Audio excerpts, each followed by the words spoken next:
BC reservation సాధనకు పట్టు బిగించిన కవితతో కేంద్ర మంత్రి భేటీ అయినట్లుగా తెలుస్తోంది.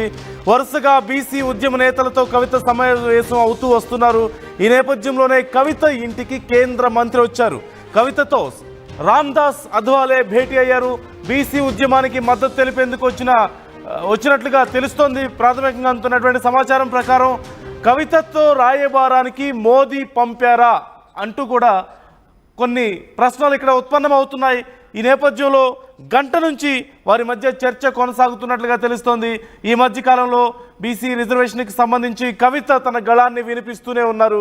ఈ నేపథ్యంలోనే కొంత కేంద్ర పెద్దలను కూడా ఈ అంశం ఆకర్షించిందా అనేటువంటి చర్చ రాష్ట్రంలో పెద్ద ఎత్తున పక్క చర్చను రాజేస్తోంది. మరోవైపు కేంద్ర పెద్దలను కూడా ఈ అంశం ఆకర్షించిందా అంటూ కూడా ఇప్పుడు అనుమానించాల్సినటువంటి పరిస్థితి, ఆలోచించాల్సినటువంటి పరిస్థితి మనకు కనిపిస్తోంది.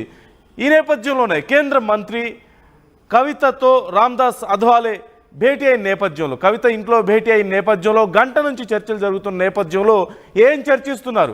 ఒకవేళ మోదీ పంపించారా ఈ అంశానికి సంబంధించి కవితతో మాట్లాడమని రామ్దాస్ అథవాలేను అంటూ కూడా కొన్ని ప్రశ్నలు ఉత్పన్నమవుతున్నటువంటి పరిస్థితి మనకు కనిపిస్తోంది. ఈ అంశానికి సంబంధించి మరింత సమాచారం మధుని అడిగి తెలుసుకుందాం. మధు మనతో ఉన్నారు, మా ప్రతినిధి. రైట్ మధు, మరికొద్ది సేపట్లో మనతో జాయిన్ అవ్వబోతున్నారు. బీసీ రిజర్వేషన్ సాధనకు కవిత నడుం బిగించిన నేపథ్యంలో అసలు ఇప్పుడున్న పరిస్థితుల్లో అసలు అది పాసిబుల్ అవుతుందా లేదా, మరోవైపు కేంద్రం ఈ అంశాన్ని ఎలా చూస్తుంది అనేది కూడా చాలా కీలకమైనటువంటి అంశమే. ఇది కేవలం రాష్ట్రానికి సంబంధించిన అంశం మాత్రమే కాదు, ఖచ్చితంగా రిజర్వేషన్ల అంశం వచ్చినప్పుడు కేంద్రం కూడా దానికి సంబంధించి ఒక స్టెప్ వేయాల్సిన అవసరం ఉంటుంది. వాళ్ళ పరిస్థితులను బట్టి కూడా నిర్ణయం తీసుకోవాల్సిన అవసరం ఉంటుంది. ఇప్పుడున్న పరిస్థితుల్లో అసలు పాసిబుల్ అవుతుందా లేదా అనేది కూడా చాలా కీలకమైనటువంటి ప్రశ్న. ఈ నేపథ్యంలో కవిత ప్రయత్నానికి కేంద్రం కూడా కొంత చెలించిందా? కేంద్రం కూడా ఈ అంశం మీద ఆలోచిస్తోందా? ఈ నేపథ్యంలోనే కవితతో మాట్లాడాలి అంటూ రామ్దాస్ అథవాలేను కేంద్రం పంపిందా, మోదీ పంపారా అనేటువంటి చర్చ కూడా ఇక్కడ నడుస్తుంది. మరోవైపు రాష్ట్రంలోని ఇతర పార్టీల నుంచి కూడా ఈ అంశం పట్ల రకరకాల భిన్నాభిప్రాయాలు వ్యక్తమవుతూనే ఉన్నాయి. ఇన్ని రోజులుగా కవిత ఈ విషయం ఎందుకు గుర్తు రాలేదు, ఇప్పుడు ఎందుకు గుర్తొచ్చింది అంటూ కూడా ఒక కీలకమైనటువంటి ప్రశ్న ఇటు కాంగ్రెస్ నుంచి కానీ మరోవైపు బీజేపీ నుంచి కానీ వస్తూనే ఉంది. బీఆర్ఎస్ నుంచి కూడా కొంతమంది నాయకులు కవిత ప్రయత్నం మీద కొన్ని కామెంట్స్ చేస్తున్నటువంటి పరిస్థితి లేకపోలేదు బయట. ఈ అంశానికి సంబంధించి పూర్తి సమాచారం మా ప్రతినిధి మధుని అడిగి తెలుసుకుందాం. మధు మనతో జాయిన్ అవుతున్నారు. మధు, డీటెయిల్స్ ఎలా ఉన్నాయి? కేంద్ర మంత్రి కవితతో భేటీ అవ్వడం రకరకాల ప్రశ్నలకు తావునిస్తుంది. బీసీ రిజర్వేషన్ల గురించేనా ఈ అంశానికి సంబంధించి మాట్లాడడానికే వచ్చారా అనేది ప్రధానమైనటువంటి ప్రశ్న. డీటెయిల్స్ ఏమైనా తెలుస్తున్నాయా మీటింగ్కి సంబంధించి? ఎగ్జాక్ట్లీ కొద్దిసేపటి క్రితమే దాదాపు సుదీర్ఘంగా గంటకు పైగా భేటీ అయ్యారు కేంద్ర మంత్రి రామ్దాస్ అథవాలే. తెలంగాణ జాగృతి అధ్యక్షురాలతో భేటీ అయ్యారు. ఆమె ఇంట్లోనే భేటీ అయ్యారు. తెలంగాణలో బీసీలకు 42% రిజర్వేషన్లు కల్పించడానికి కానీ తెలంగాణలో బిల్ పాస్ చేసి రాష్ట్రపతి ఆమోదానికి పంపారు. సో ఆ బిల్లును త్వరగా ఆమోదించేలా చొరవ తీసుకోవాలంటూ కేంద్ర సామాజిక న్యాయ శాఖ సహాయ మంత్రిని అథవాలేను, రామ్దాస్ అథవాలేకు ఆమె విజ్ఞప్తి చేశారు. మొత్తం యాక్చువల్గా అయితే ఈరోజే హైదరాబాద్ వచ్చారు కేంద్ర మంత్రి అథవాలే. కానీ మర్యాద పూర్వకంగానే కలిశారు. గతంలోనే కేంద్ర మంత్రిని కలవనున్నాము, ఆయన మా ఇంటికే రావచ్చు అనేటువంటి ఒక సమాచారం కవిత చిట్చాట్ లో భాగంగా చెప్పే ప్రయత్నం చేశారు.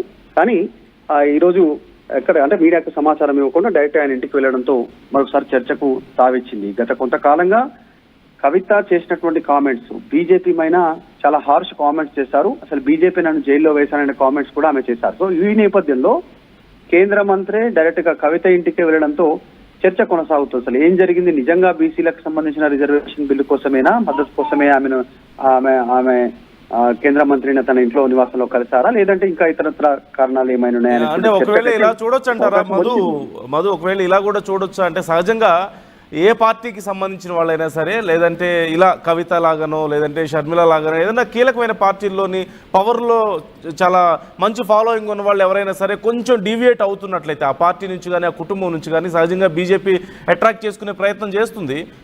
ఆ కోణంలో మనం ఏమన్నా చూసే అవకాశం ఉందంటారా ఈ అంశానికి సంబంధించి? ఖచ్చితంగా. ఎందుకంటే గత politics day by day change అవుతా ఉన్నాయి. బహుముఖంగా ఆలోచనలు ఉన్నాయి రాజకీయ పార్టీలకు సంబంధించినటువంటిది. ఈ రోజు శత్రువుగా ఉన్న రాజకీయ పార్టీ నాయకుడు రేపు ఆ శత్రు కామెంట్ చేసినటువంటి రాజకీయ పార్టీలోకి వెళ్తా ఉన్నారు.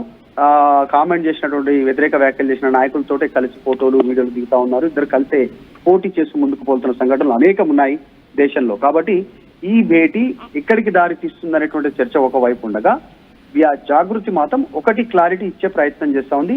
సింపుల్ గా కేవలం స్థానిక సంస్థల్లో 42%, తర్వాత తెలంగాణలో బీసీలకు ఎడ్యుకేషన్ పరంగా జాబ్స్ పరంగా రిజర్వేషన్లు కల్పించాలి అంటే కేంద్రం ఈ బిల్లు పైన నిర్ణయం తీసుకోవాల్సినటువంటి అవకాశం ఉంటుంది. అలా తీసుకుంటూనే న్యాయం జరుగుతుంది.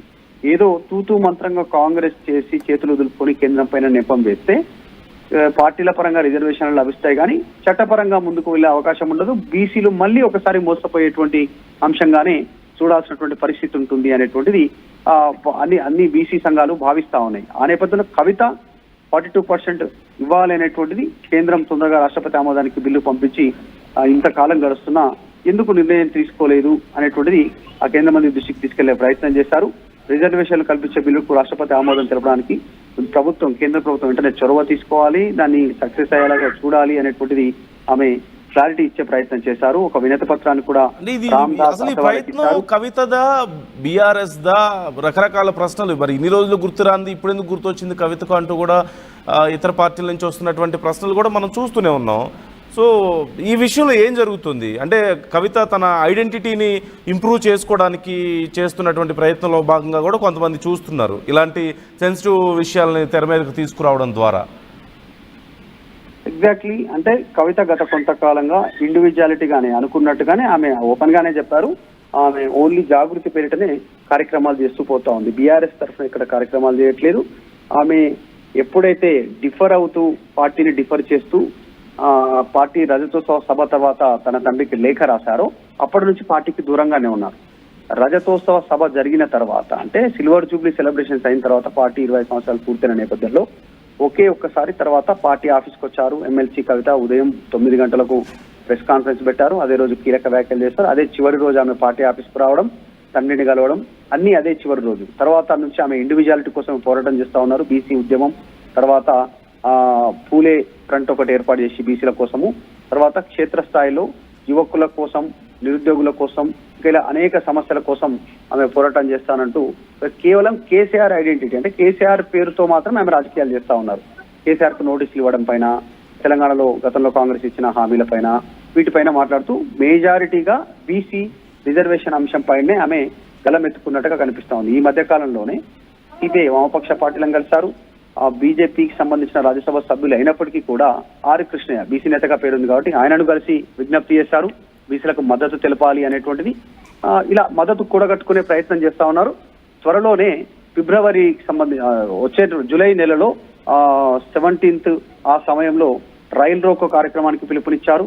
నెక్స్ట్ కేంద్రం దృష్టికి తీసుకెళ్లడానికి రైల్ రోకో తర్వాత కూడా కేంద్రం నిర్ణయం తీసుకోకపోతే నెక్స్ట్ కేంద్రంలో కూడా అంటే ఢిల్లీలో జంతర్ మంతర్ వద్ద కూడా ధర్నా చేయాలి బీసీ సంఘాలతో అనేటువంటి ఆలోచన కూడా చేస్తున్నారు. ఖచ్చితంగా ఐడెంటిటీ కోసం సెల్ఫ్ ఐడెంటిటీ అంటే కేవలం తను చేయగలుగుతాను బీఆర్ఎస్ చేయగలిగేటువంటి కార్యక్రమాలన్నీ కూడా ఒక పార్టీ చేయగలిగే కార్యక్రమాలన్నీ నేను జాగృతి వేదికగా కూడా నేను చేయగలుగుతాను అనేటువంటి చెప్పే ప్రయత్నం చేస్తున్నట్టుగా కలుస్తా ఉంది. కానీ ఏదేమైనప్పటికీ ఆమె బీసీ రిజర్వేషన్ అంశం కోసమే రామ్దాస్ అథవాలే కేంద్ర సామాజిక న్యాయ సహాయక మంత్రి ఆయనను కలవడం విజ్ఞప్తి చేయడం అనేటువంటి ప్రస్తుతం రాజకీయ వర్గాల్లో పెద్ద చర్చనీయాంశం అవుతా ఉంది.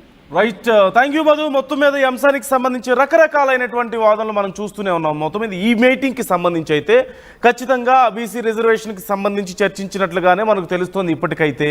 కాకపోతే కవిత చేస్తున్నటువంటి ఈ ప్రయత్నం అనేక కోణాల్లో చూస్తున్నారు. ఇన్ని రోజులు గుర్తురాంది ఇప్పుడు ఎందుకు గుర్తొచ్చిందని కొంతమంది అంటుంటే అలా ఇప్పుడు డైరెక్ట్గా బీజేపీ కూడా కొంత ఈ విషయంలో రియాక్ట్ అవ్వడం ద్వారా ఏమైనా అట్రాక్ట్ చేసే ప్రయత్నం చేస్తుందా బీజేపీ వైపు కవితని? ఆల్రెడీ ఇటు బీఆర్ఎస్తో కానీ లేదంటే కుటుంబంతో కానీ ఉన్నటువంటి ఈ డిస్టర్బెన్సెస్ విషయం నేపథ్యంలో కొంత ఇటువైపు అట్రాక్ట్ చేసే అవకాశం ఉందా అంటూ ఒక చర్చ నడుస్తుంది. మరోవైపు కవిత తన ఐడెంటిటీని ఇంప్రూవ్ చేసుకోవడానికి తెలంగాణ పాలిటిక్స్లో తనకంటూ ఒక